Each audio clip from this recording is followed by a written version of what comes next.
नमस्कार दोस्तों। महाराष्ट्र की राजनीति में जितनी भी उठापटक चल रही है, राजनीतिक दांव पेच चल रहे हैं और गणित का खेल जो चल रहा है, वो सब तो आप फॉलो कर ही रहे होंगे। पर इन सब में एक शब्द है जो उभर करके आ रहा है, वो है चाणक्य का। जैसे बीजेपी के चाणक्य अमित शाह समझे गए हैं, उनसे पहले भारतीय राजनीति में शरद पवार को चाणक्य समझा जाता था, और अब महाराष्ट्र के चाणक्य देवेंद्र फडणवीस माने जा रहे हैं। पर इन सब में बात यह आती है कि चाणक्य ही क्यों।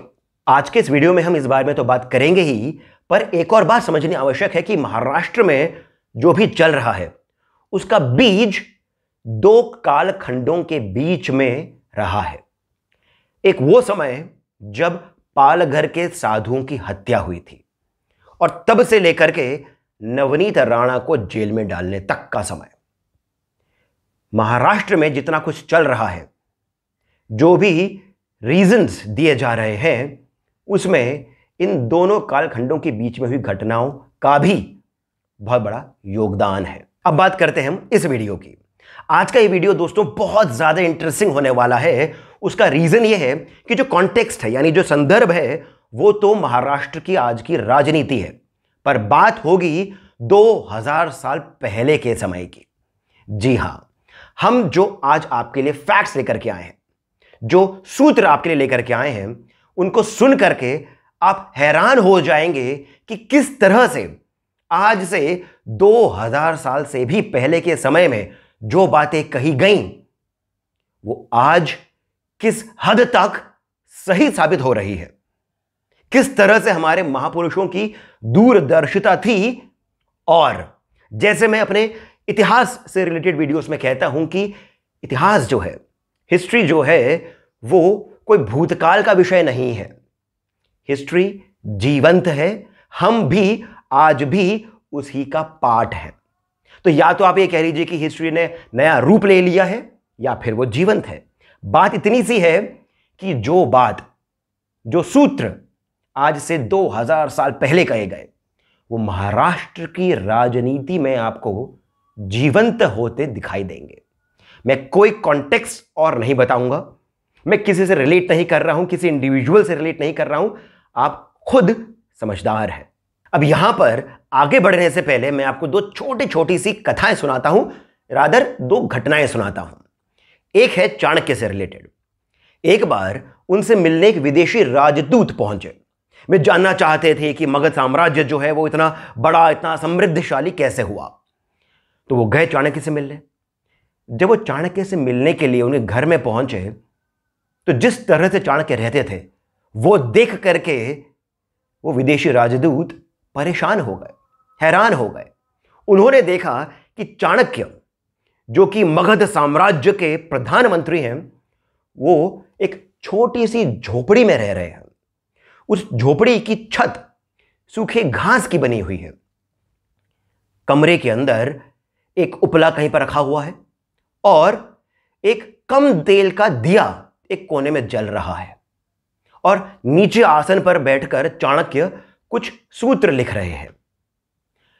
वो विदेशी राजदूत चाणक्य से मिलने पहुंचे, उनके पास गए और उनसे पूछा कि महात्मा, इतने बड़े साम्राज्य के प्रधानमंत्री इस तरह से क्यों रह रहे हैं? तो दोस्तों, जो चाणक्य ने कहा वो आज भी लागू होता है।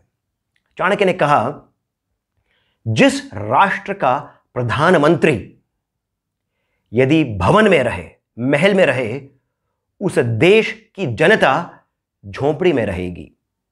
और जिस देश का प्रधानमंत्री झोपड़ी में रहता है, उस देश की जनता बड़े बड़े महलों में रह करके समृद्धशाली बनती है।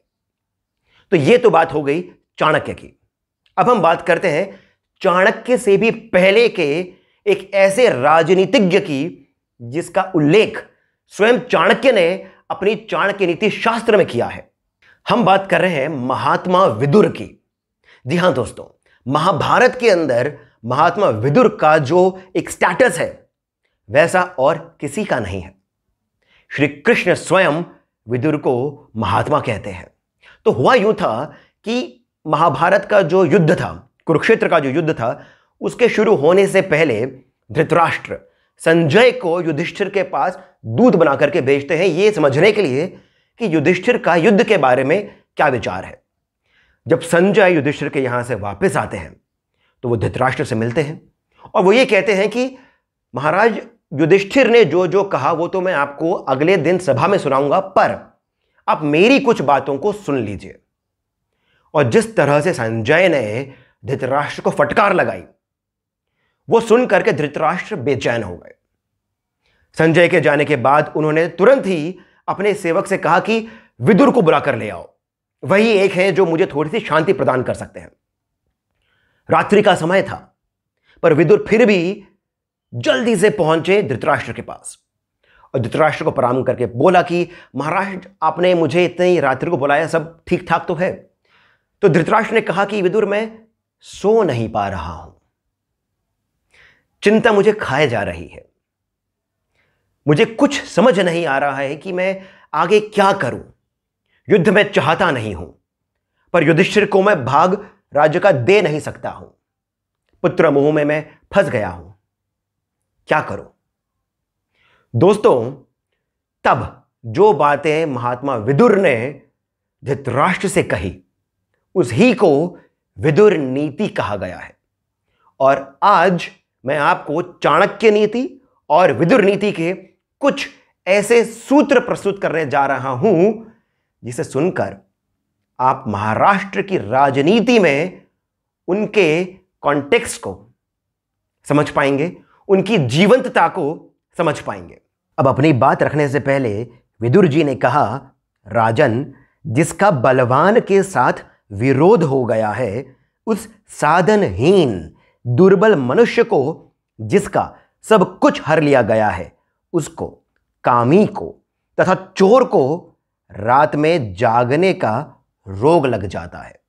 यह कहकर के महात्मा विदुर धृतराष्ट्र की ओर देखते हुए कहते हैं कि महाराज, कहीं इनमें से कुछ एक घटना आपके साथ तो नहीं हो गई। अब आगे विदुर जी कहते हैं, जो अपना कर्तव्य छोड़कर दूसरे के कर्तव्य का पालन करता है तथा मित्र के साथ असत आचरण करता है, वह मूर्ख कहलाता है। दोस्तों, कहीं कुछ ऐसा महाराष्ट्र में तो नहीं हुआ था।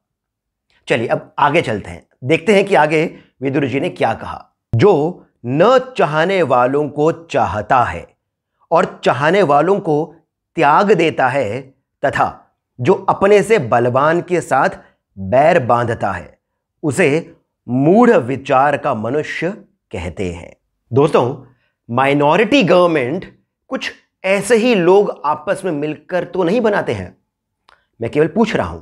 चलिए आगे सुनते हैं कि आगे विदुर जी ने क्या कहा। जो शत्रु को मित्र बनाता और मित्र से द्वेष करते हुए उसे कष्ट पहुंचाता है तथा सदा बुरे कर्मों का आरंभ किया करता है, उसे मूढ़ चित्त वाला कहते हैं। यह बात बहुत हद तक महाराष्ट्र के संदर्भ में सत्य है। जो अपने द्वारा भरण पोषण के योग्य व्यक्तियों को बांटे बिना अकेले ही उत्तम भोजन करता है और अच्छा वस्त्र पहनता है, उससे बढ़कर क्रूर कौन होगा। एक बार सत्ता में आने पर जब आप अपने साथियों को उनका ड्यू नहीं देते हैं, वो जो डिजर्व करते हैं, जब आप उन्हें वो नहीं देते हैं, तो शायद कहीं उस ही के बारे में यहां पर जिक्र तो नहीं हो रहा है।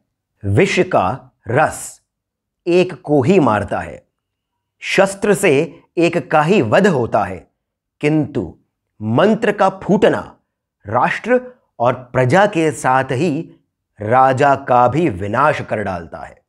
यहां पर मंत्र का अर्थ है अंदरूनी बात, जो बातें आपस के लोगों में होती है, जब वो बाहर आ जाती है तब क्या होता है, ये उसी के बारे में बात हो रही है। महाराष्ट्र में भी कहीं ना कहीं ये हो रहा है। जो राजा स्थिति, लाभ, हानि, खजाना, देश तथा दंड आदि की मात्रा को नहीं जानता, वह राज्य पर स्थित नहीं रह सकता है। दोस्तों, ये बात आपको याद दिलाएगी जो नवनीत राणा के साथ हुआ, अभी जो मराठी एक्ट्रेस है उनके साथ जो हुआ, और उससे पहले जो कंगना रनौत के साथ हुआ था, ये सभी इस ही के बारे में बताता है। अब तो राज्य प्राप्त हो ही गया, ऐसा समझकर अनुचित बर्ताव नहीं करना चाहिए। उद्दंडता संपत्ति को उसी प्रकार नष्ट कर देती है जैसे सुंदर रूप को बुढ़ापा। अब इसके बारे में तो मुझे बताने की आवश्यकता नहीं है कि किस तरह से केवल महाराष्ट्र में ही नहीं, हर ओर जब भी लोग सत्ता में आ जाते हैं तब उनका बर्ताव इसी प्रकार होता है और फिर हम उन्हें अपने ही आंखों के सामने गिरता हुआ भी देखते हैं। अब देखते हैं कि चाणक्य ने अपने सूत्रों के माध्यम से क्या कहा है। जैसे के साथ तैसा व्यवहार करना चाहिए, उपकारी के प्रति प्रत्युपकार और हिंसक के प्रति हिंसा का व्यवहार करना चाहिए। ऐसा करने से कोई दोष नहीं लगता, क्योंकि दुष्ट के साथ दुष्टता का व्यवहार ही उचित होता है। अब ऐसा महाराष्ट्र में ना सही पर उत्तर प्रदेश में तो हमें देखने को मिलता है। हो सकता है कि कभी योगी आदित्यनाथ ने चाणक्य नीति पढ़ी हो। मनुष्य अपने श्रेष्ठ गुणों, सदाचार, शील और चरित्र द्वारा उत्तमता को प्राप्त होता है, ऊंचे आसन पर बैठने से नहीं। क्योंकि राजभवन की चोटी पर बैठने से कौवा गरुड़ बन सकता है, कदापि नहीं। दोस्तों, अब ये जो सूत्र है ये कहां पर किसके बारे में फिट होता है, ये तय करने वाले आप बहुत समझदार व्यक्ति हैं। मैं इस बारे में कुछ नहीं कहूंगा, पर अब इस बात को मानेंगे कि ये अक्षरशः सत्य है। दोस्तों, जिन सूत्रों का मैंने अभी भी उल्लेख किया है वो सूत्र आज से 2000 साल पहले के समय में लिखे गए थे, पर आप उनकी उपयोगिता और उनका रेलेवेंसी आज के समय में भी पा सकते हैं। तो जरूरी नहीं कि आप राजनीति में ही हो। आप यदि कोई बिजनेस लीडर हैं, स्टूडेंट हैं, टीचर हैं, घर के मुखिया हैं, इन सूत्रों को पढ़ना चाहिए, समझना चाहिए। और इसी कारण हर घर में विदुर नीति और चाणक्य नीति होनी चाहिए। आशा करता हूं कि आपको हमारा ये अलग सा वीडियो अच्छा लगा होगा, और यदि अच्छा लगा है तो आप हमें लाइक करें, कमेंट करके बताएं कैसा लगा, और इसे जितना हो सके उतना शेयर करें। धन्यवाद।